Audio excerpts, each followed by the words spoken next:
तो डिफाइन है वो ऐसा को डिफाइन है, ठीक है। और f1 equal to f2 equal to 1 है, तब फलन f क्या होगा? इसमें चार ऑब्जेक्टिव आप ऑब्जेक्टिव का क्वेश्चन है, इसमें ऑप्शन भी हमको दिए गए, लेकिन मैंने ऑप्शन नहीं नोट किया, आपको ऐसे बता के रखना है कि ये जो फलन है वो कैसा फलन है। जरा चेक करो आप, देखो जब f1 और f2 यानी f1 की और f2 की दोनों की इमेज 1 है, एक ही बनना है, इमेज एक ही है इनकी, f1 और f2 की वैल्यू 1 है, तो इसका मतलब तो सीधा सा लिख देंगे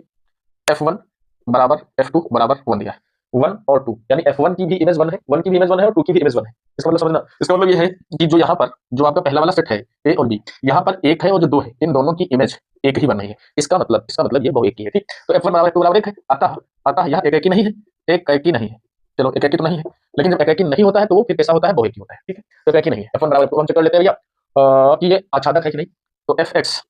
यहाँ पे हम fx की जगह पे y लिख लेंगे, y बराबर x माइनस 1 यहाँ पे माना, ठीक, y बराबर x माइनस 1 को इधर ले आना, तो y plus 1 is equal to x,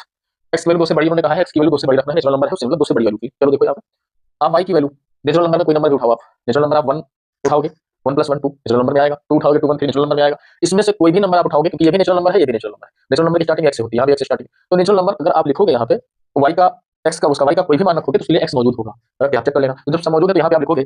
प्रत्येक प्रत्येक y बिलोंग टू n के लिए x मौजूद है, x का मान मौजूद है, अतः यह क्या है? अतः यह आच्छादक है। तो आपको ये पता चल गया ये फलन जो है, ये फलन आपका आच्छादक कब होगा? एकाकी कब होगा?